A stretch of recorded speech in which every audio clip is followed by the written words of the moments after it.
Ураны хариуцлагатай олборлолт гэдэг нь практик тал дээр юу илэрхийлдэг болохыг танаас эхлээд асуумаар байна. So us in Orano, we are mining uranium, but we are Орано бол уран олборлдог компани.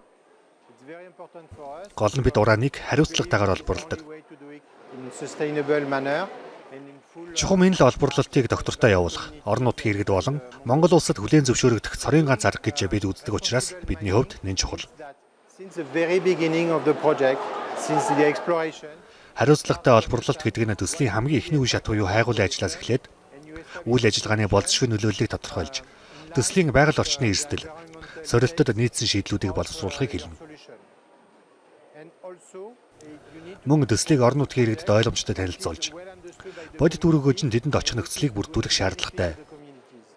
So responsible Өөрөөр хэлбэл, төслийн эхлэлээс уурхайн хаалт, нөхөн сэргээлт хүртэл байгаль орчны зохистой шийдэл боловсруулж, орон нутгийн иргэдтэй тууштай хамтран ажиллах нь хариуцлагатай олборлолтын үндэс юм. collaboration with the communities.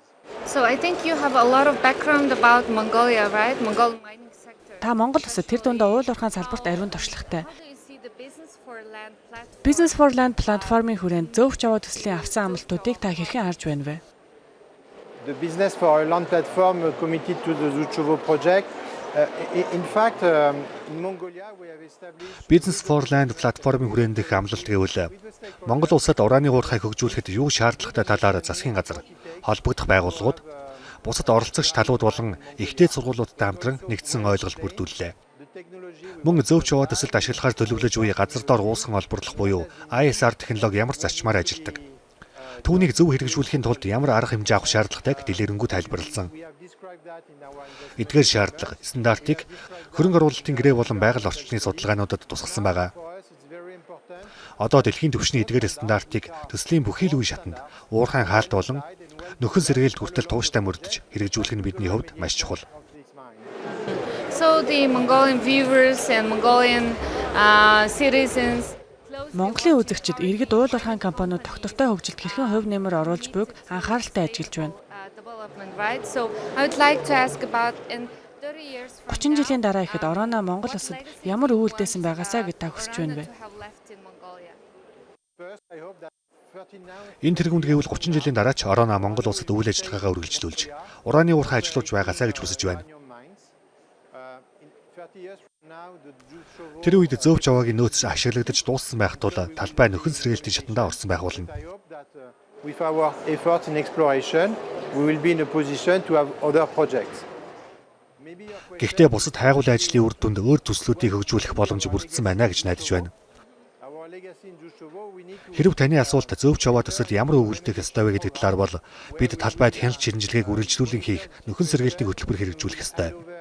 over the site back to the population Ингэснээр амтан ургамлын аймаг хамгаалагдсан. situation Байгаль орчны нөхцөлн зохистой төвшин сэргсэн талбайг орон нутгийн иргэдэд буцаагийн хүлээлгээ өгнө гэсэн үг. respected.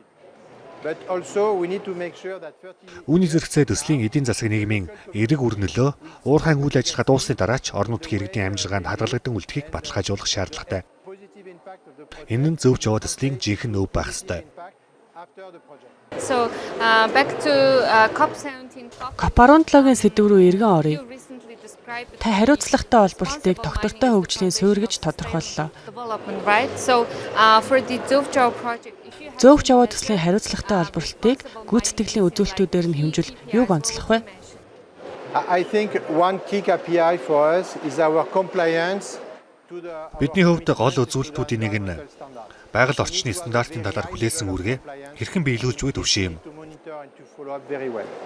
The second key element is our contribution to the local community. Үүргийн хэрэгжилт маш өндөр түвшинд байх ёстой бөгөөд үүний тогтмол хянаж нарийн үнэлэх шаардлагатай. This contribution we need to measure it Хоёр дахь гол чиглэл нь орон нутгийн иргэдэд оруулах хөв нэмэр. Төслөөс бодит эерэг үр нөлөө гарч буйг эдийн засаг, эрүүл мэнд, боловсролын үзүүлэлтээр хэмжих ёстой. as an impact. We have research program Мөн бид Монголын их дээд сургуулиудтай хамтарсан судалгааны хөтөлбөр хэрэгжүүлдэг.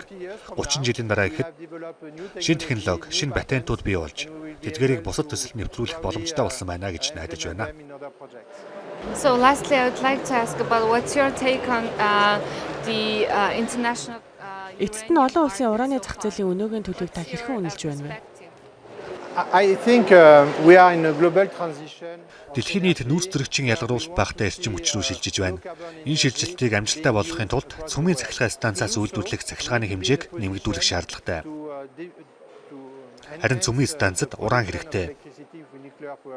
Гэхдээ хариуцлагатай байдлаар олборлсон уран байх ёстой бөгөөд орооно яг ийм олборлолтыг хэрэгжүүлэхийг зорддог.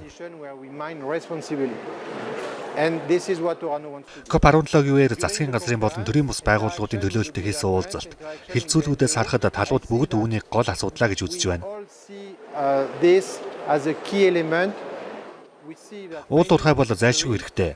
Стандартыг мөрдөж мөн зайлшгүй гэдэг дээр бид санал нэг байна. Одоо эдгээр зарчмыг бодит ажил болгох, хэлсэндээ хүрч хэрэгжилтийг бодитоор урагшлуулах, итгэлцэл бий болгох шаардлагатай. Ингэснээр засгийн газрууд, холбоод болон уул уурхайн компаниуд нэгт хамтран ажиллаж, өнөөгийн төслүүдээс гадна ирээдүйн төслүүдийг хөгжүүлэх боломжтой болно.